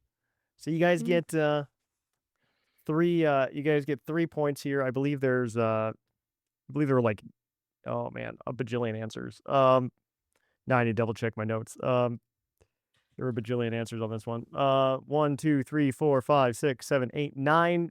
So for every 3 you give me, you get a point. That's how it's gonna work.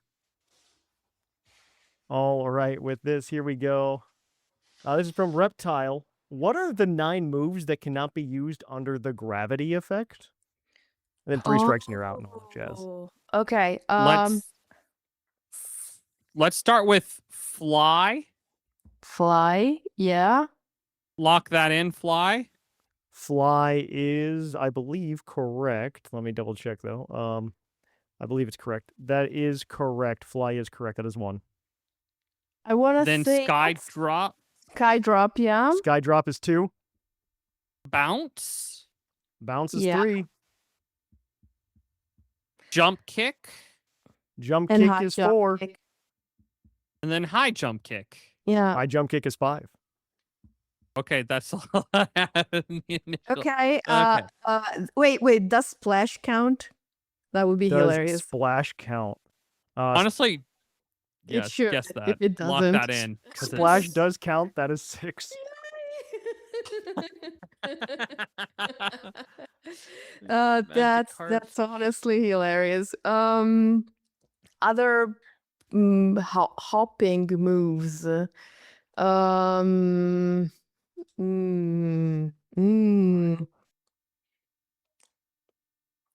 Moves where you fly, moves where you I don't think it's stuff like Brave Bird, because you don't like take off into the sky. You're already in the sky when you do Brave Bird and stuff. It's all about jumping and hopping and does acrobatics maybe? Do we have strikes for this question? You do have strikes, yes. Do you want And to you do try have the hint as well. acrobatics? Oh, yeah. Maybe we use the hint when we are almost out of strikes, if we don't take too Okay. long on the question. Shark, are you there? All right. Acrobatics work. Mm-hmm. Acrobatics is unfortunately incorrect, and that's your first strike. Okay. Do we want to use the hint, Shark?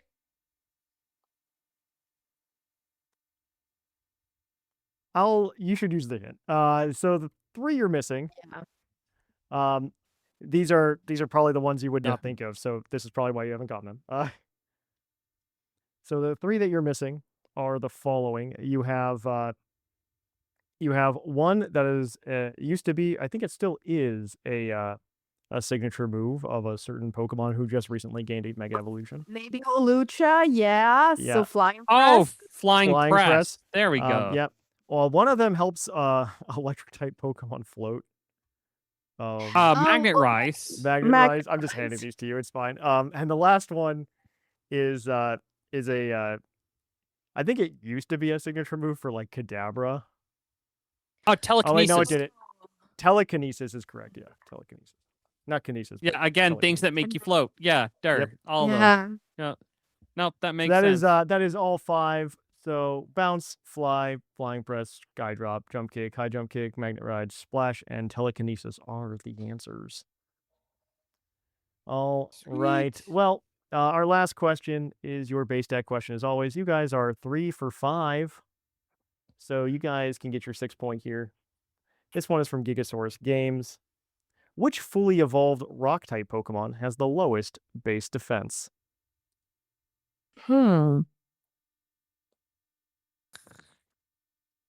Fully evolved. Rock type. Is it it could be a core form Minior? Because the defenses of that get a little low. But is there something more extreme than that?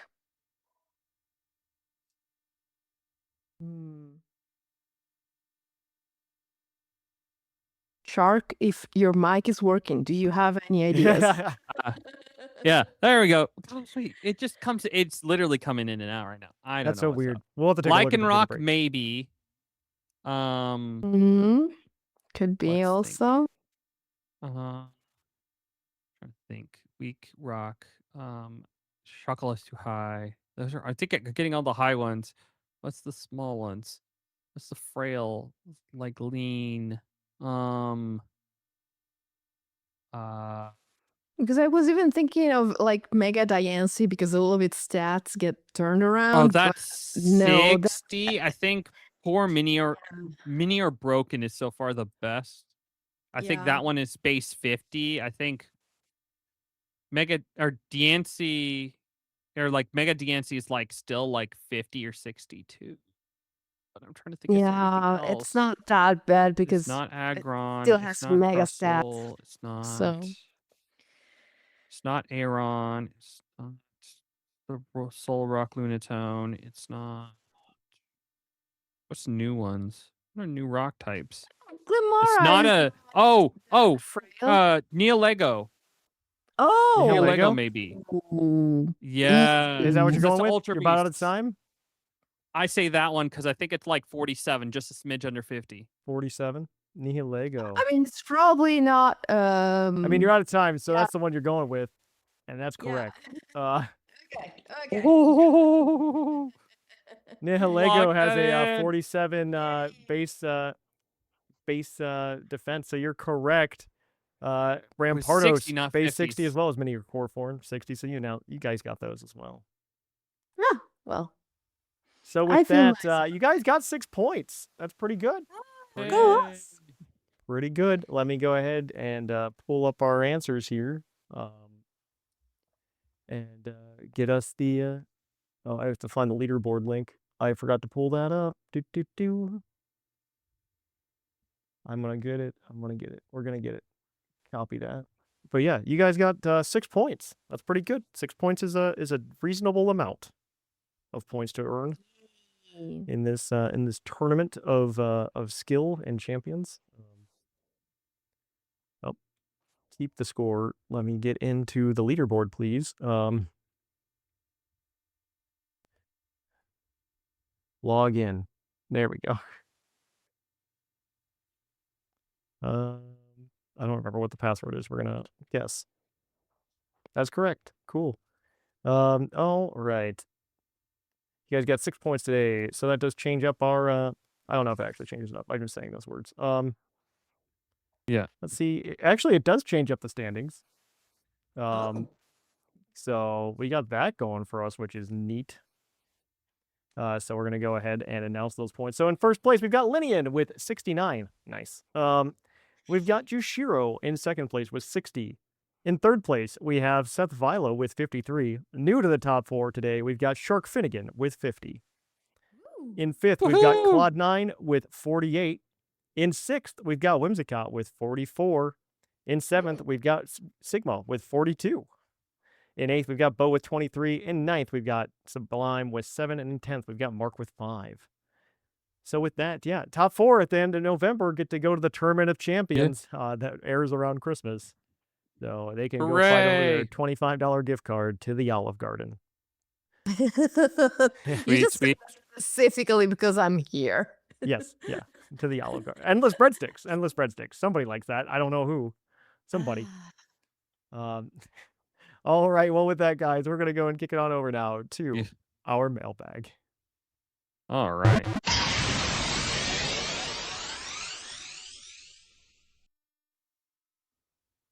Welcome to our mailbag.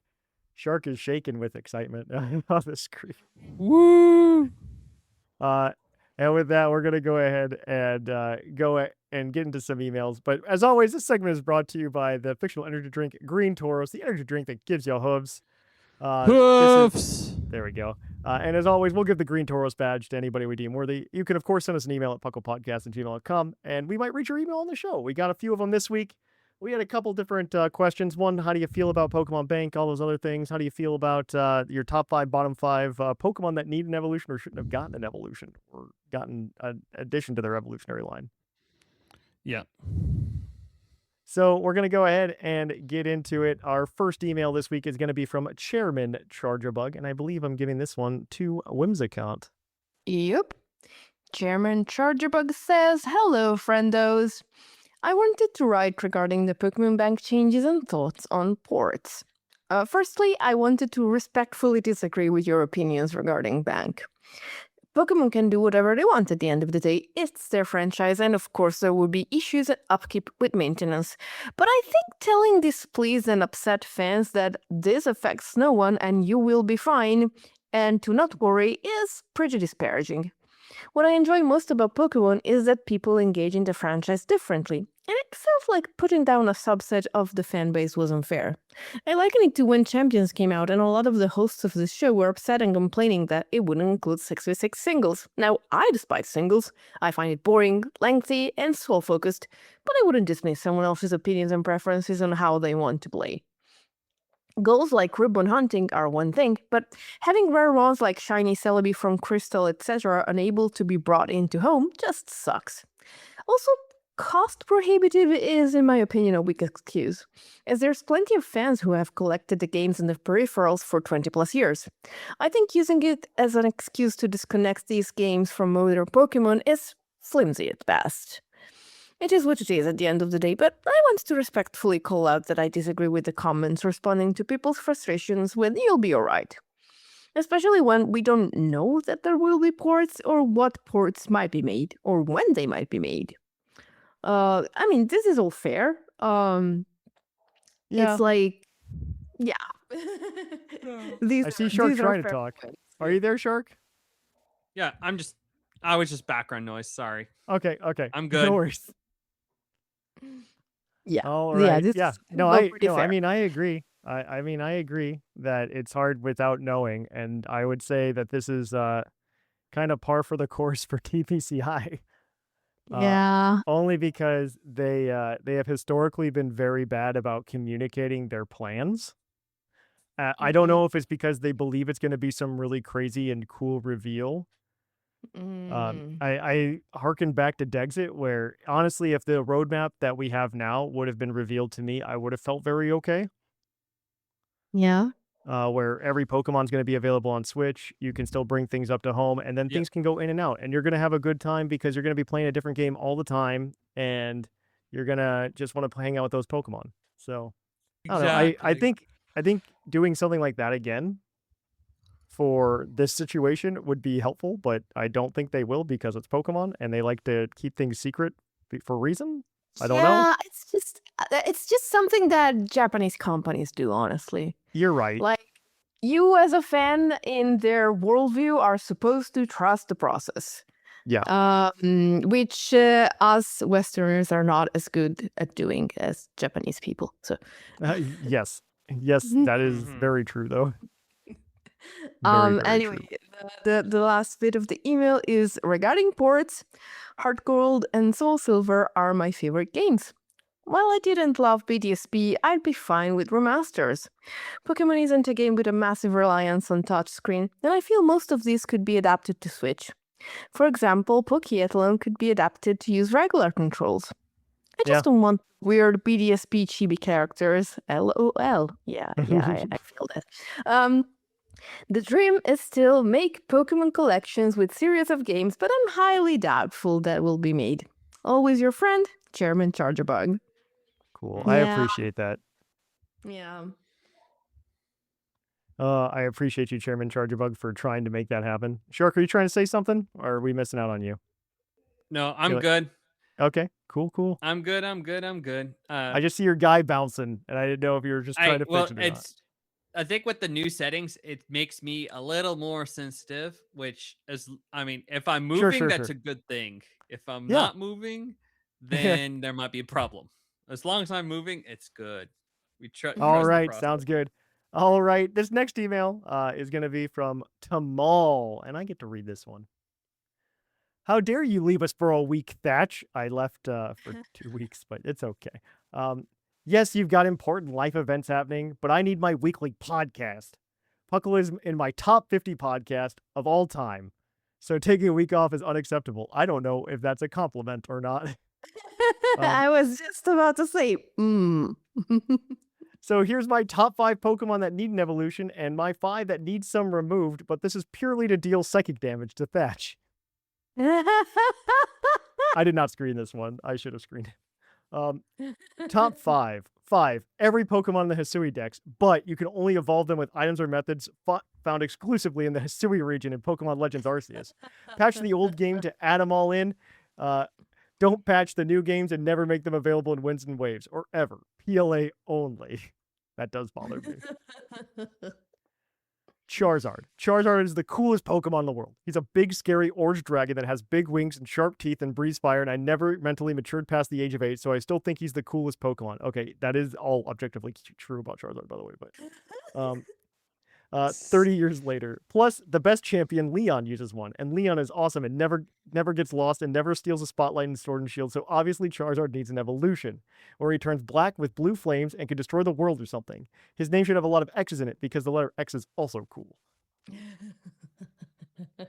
I do like that this guy's just like, I've listened to enough of the podcast episodes that I'm just gonna like really press every button. Oh, it gets better. Archaldon. So you got a building that evolves into a bridge. Do you know what structure is even better than both of these? That's right, a ballroom. To evolve your Archaldon, simply demolish the east wing of the Unova Pokemon League to make room for a big, beautiful ballroom. And then bill the taxpayers $300 million Pokédollars and fund a special evolution item. Oh, with this expression. Number 2, Golden Go. They're not going to have enough Pokemon made up 1,000 coins to celebrate Pokemon. No. Number 1,000. Given an evolution where you must collect 10,000 coins. But here's what makes it interesting. You can only do it in Pokemon Go, and you have to use the game's coin currency to evolve it. And have those coins have to be purchased with real money, so it'll only cost around $80. think of the sense of pride and accomplishment when you get that one. I'd call it Golden Let's Go. Oh, this hurts. I cried from laughter so much that I had to take off my glasses. Number 1, another Charizard. Charizard is the awesomest and bestest Pokemon in the whole wide world, and he should get 2 evolutions. The other one can be not as cool as the X, but still be orange and radical, and he can have the Y's in his name, I suppose. Bottom 5. Remove all the pre-evos for the Pokemon who got final forms in Pokemon Diamond and Pearl. Who needs Electabuzz right on their Magmar? Okay, no. What do you get? When you get a big round electric guy, big round rock guy, big round flame cannon guy, they're obsolete. Big and round is the future. Remove Pichu. Okay. Pikachu is the internationally famous franchise mascot, so why would you give it a baby form? What a ridiculous idea. That would be like giving Super Mario a baby version that drives carts and plays tennis. Preposterous. 3. Remove Charmeleon. Charmander should just evolve straight into Charizard at level 16 because Charizard rocks and every other Pokemon is filler. Yep. Oh, yep. I like Charmeleon. Oh, wait for it. Wait. Actually, remove Charmander as well. That's number 2. Yeah. The Kanto stars are now Bulbasaur, Charizard, and Squirtle. Honestly, just remove Bulbasaur, make it Ivysaur, and then you got it in Smash Bros. It's literally the trainer there has all the starters there. Fun fact, that was originally supposed to be Ash Ketchum's team before they found out the anime was going to keep going. The original idea was for Bulbasaur to evolve into Ivysaur, and then Ash would go to the Indigo League with Squirtle, Ivysaur, and Charizard. But when the show got extended, they also decided that Bulbasaur was just cuter, and it was easier to sell Bulbasaur than Ivysaur. Number 1, remove for Alligator. They can't even spell his name properly. It should have stayed as funny Unga Bunga Caveman. It's not even that good, and its Mega looks like a pop art toilet. I mean, that's kind of true, but I think Mega for Alligator when he closes his mouth is good. If I wanted the toilet monster in my monster fighting game, I'd play Yokai Watch. That's true, actually, though. There probably is a toilet yokai in Yokai Watch. And if Croconaw has to evolve, it should sprout wings, turn orange, and become a fire-flying type. My list is final, and I do not accept any criticism whatsoever. Cheers, mates. To Maul. Thanks, that was a work of art. That was pretty good. All right, Shark, you can get this next one from Ben. If you're there. I see you moving, but I can't hear you. So Thatch might get this one from Ben. Hello. Oh, there you go. Now you're there. All right. Hey, Puckle crew. My favorite baby Pokemon have always had at least one of two qualities. The baby is a logical solution for the Pokemon that previously made no sense hatching from eggs, or is so cute that I don't need a logical reason for them to be good additions. Mantike, for me, fits both 1 and 2. I was shocked that the general consensus was anti-Mantike. In Gens 2 and 3, Mantine hatching from an egg would have come with a Remoraid already attached to its fin. That's crazy. So when Mantike was added in Gen 4, I was happy that finally there was a cute starting point for the Mantine line that made sense. Most wanted new baby, Kangaskhan. Yeah, I despise it hatching from an egg, already having being a mother-child pair. Yeah. My most wanted new evolution, Parasect. It would be amazing if the insect, previously undone by the mushroom parasite, would take back control as a bug ghost type. Oh. I need a happy ending for my sweet baby Paras. Plus, bug ghost is a sick typing we need more of. That would be really cool, actually. Yeah, definitely. Mm-hmm. That's a really good idea, actually. Yeah, I actually agree. My most disliked evolution. All regional evolutions that leave the original Pokemon without any evolution. So I'm guessing things like Obstagoon and Surfetched. That makes all sense. That's at least fair. Thanks for reading. See you later for Alligator, Ben. Well, thank you, Ben. I think Chairman Chargerbug gets the Green Toros badge if he doesn't already have it. Yeah, I Just agree. because I think he gave a very good argument and put a lot of things in perspective. I mean, I understand the community. Has never been my problem. But yeah, I very much appreciate that. And if you want to email us, well, not for next week, but in 2 weeks, let us know what you think of what things in Pokemon are overhyped or underhyped and how you feel about Bank. Let us know. Just get it out. Let us know.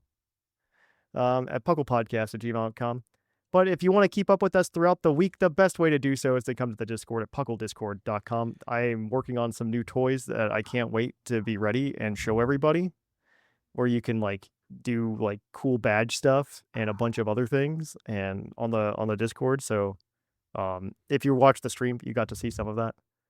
It should hopefully launch like this week or next week. I'm very, very excited.